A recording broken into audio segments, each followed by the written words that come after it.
Greetings. Tonight you get a 3-in-1 movie review from Bruce. Agatha, Episode 4, Beetlejuice, and Joker 2. Let's see what his old ass thinks about them. Let's get started, shall we? Well, welcome back once again, boys and girls. Got some reviewing to do tonight. I'm late on the Agatha review, and I'm sorry about that. My original intention was to do the review of Agatha Episode 4 right after it aired.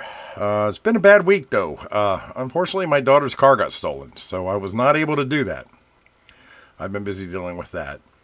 And I had been requested to review Beetlejuice, and we're going to do that tonight, too. And the Joker 2. So you're getting 3 for 1. 3 in 1. I'm going to try to keep this as short as possible, but you know I'm long-winded, so I don't know. I'm sure the minutes are there on the video once I've done it. I have no idea how long this is going to take, but let's get into it.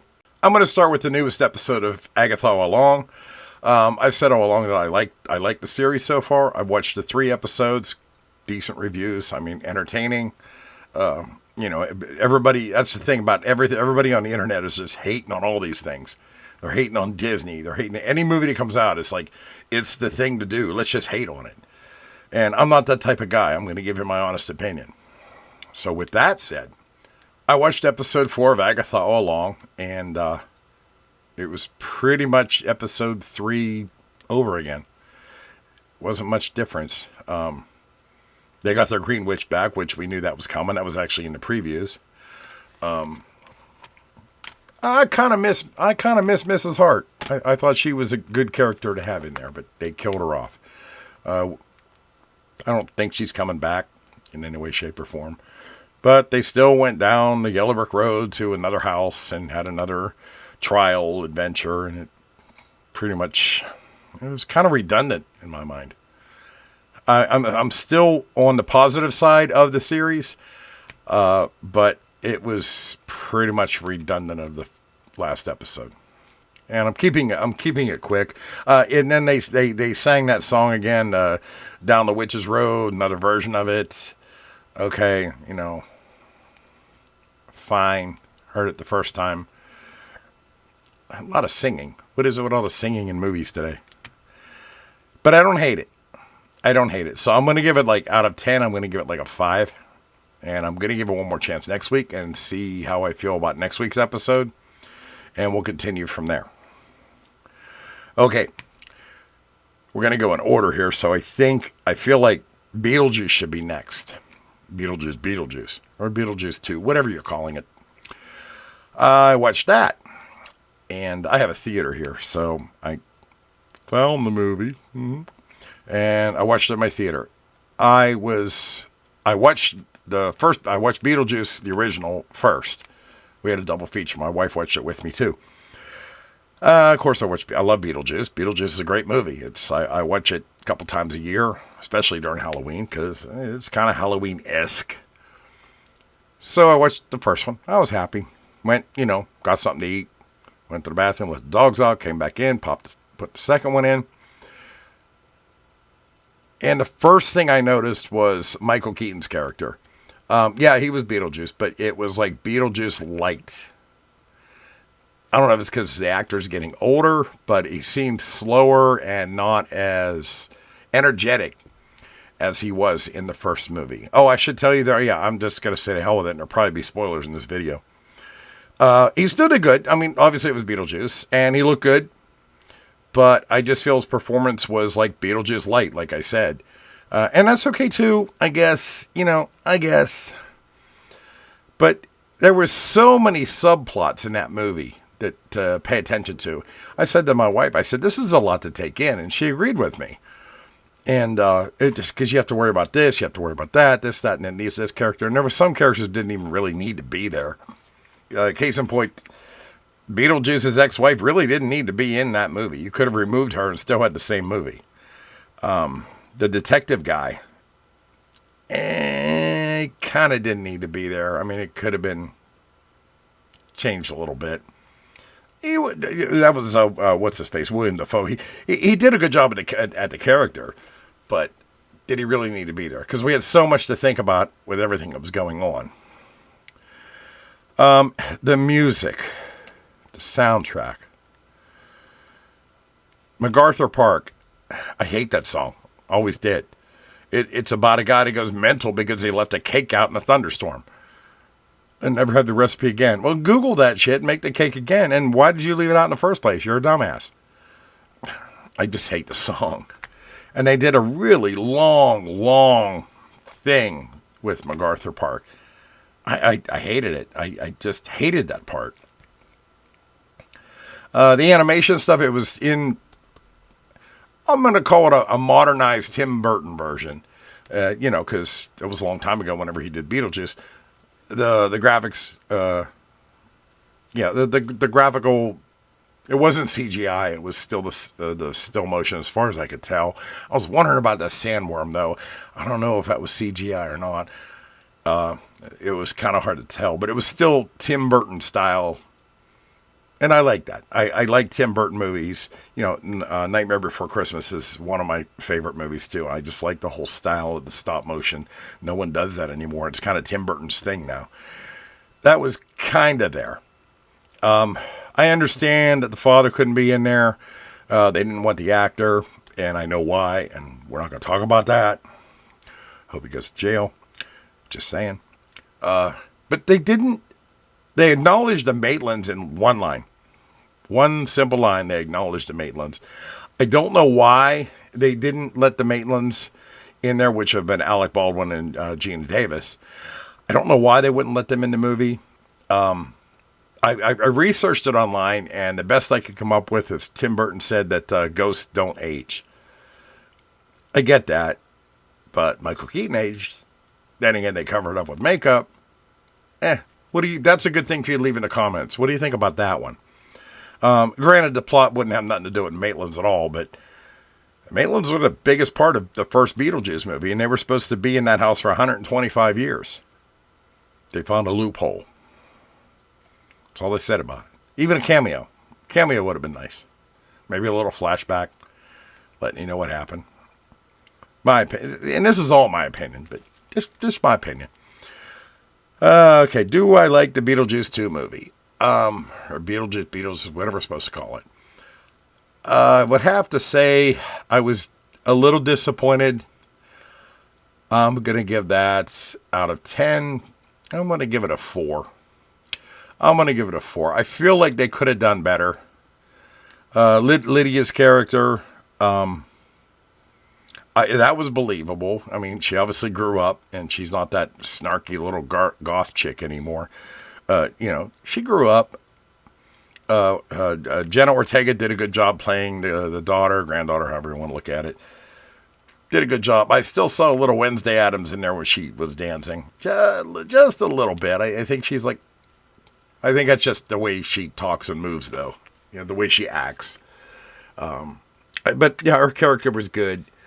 Michael Keaton did a good job, but he could have been more energetic. The mother, well, she's still crazy. Yeah. So, yeah, 4 out of 10 on Beetlejuice. Third movie, Joker 2. Need to pause for a minute. I'm going to have a cigarette and let my dog out before I talk about this one. Be right back. Okay, so yeah, I breezed through the first 2 reviews just because I really wasn't impressed. Little disappointed in Agatha along. I was hoping to be better. And Beetlejuice, well, I said what I said about Beetlejuice. I watched The Joker 2. And I did the same thing. I watched the original Joker with, Joaquin Phoenix. And then immediately after, I watched the second part. Once again, those 2 movies didn't match up. There wasn't, like, a fluid transition to the movies. Like, there was a... just to compare, and not that it's the same kind of movie, but just to compare, like, Star Wars transitioned into Empire Strikes Back pretty well. Joker and Joker 2 didn't transition into each other very well. The story's about Arthur and him, that he's in prison, and he's also getting mentally evaluated and stuff like that. Most of it was, and then he met Lady Gaga's character, who was supposed to be Harley Quinn. I don't feel like she played a very good Harley Quinn per se if it's canon. I think they could have made it somebody else, like a girl that he met, but I don't think it necessarily had to be Harley Quinn if they planned on doing a sequel to that. Most of it was, he falls in love with this version of Harley Quinn, Lady Gaga, and most of it is a fever dream where it's more singing and more music the whole time. It's pretty much a musical, but it's also like a weird psychological musical. I get what they were trying to do. It's always been about showing Joaquin Phoenix's character, the Joker, slipping into dementia, or not even dementia, psychosis, slowly and slowly and slowly, and this fight between him and whether he's going to be him or the Joker. I get that. I get that. But this girl, well, all his fantasies are them doing these dance numbers and singing numbers. And I'm not necessarily against musicals, but for this particular story, why? Why so many? It doesn't make sense to me. It didn't match up with the first movie.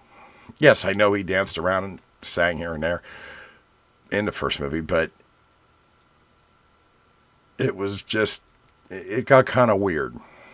And then it progressed into where Arthur decided that there was no Joker, and he was tired of putting on a show for everybody. But, definitely doesn't match canon.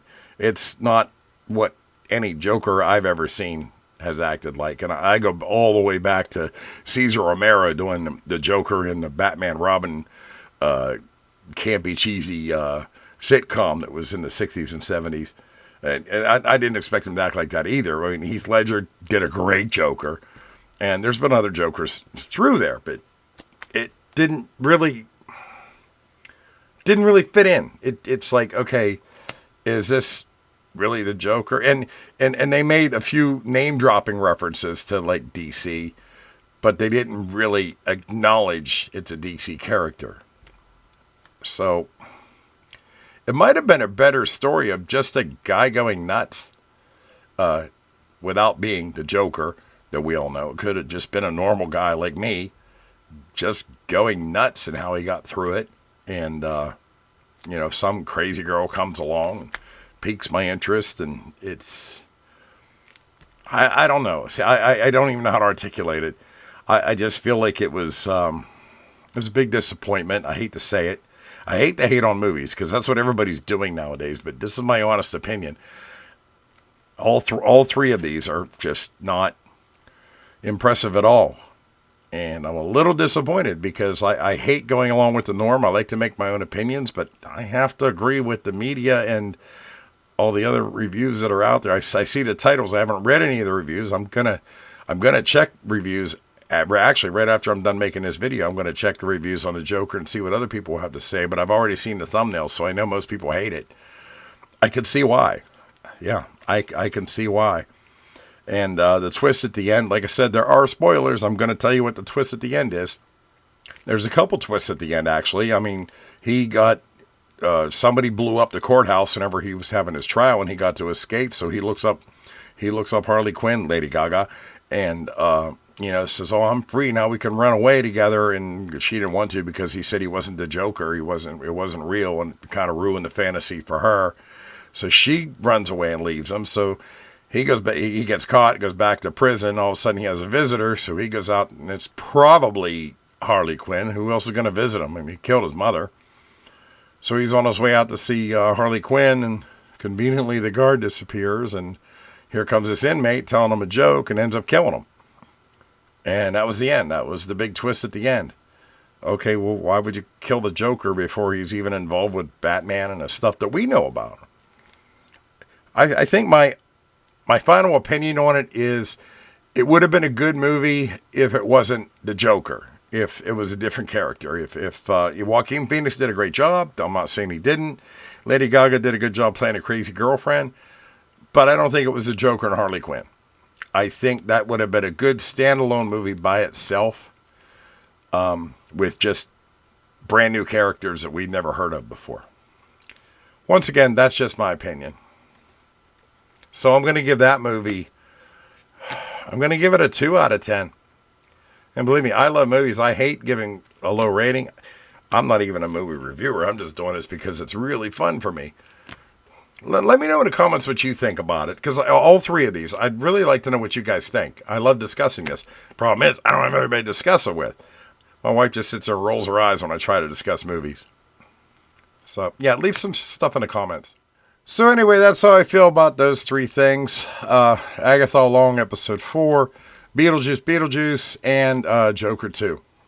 Leave in the comments what you think if you disagree with me. I'm not a real movie reviewer. I'm just a Gen X guy that likes movies.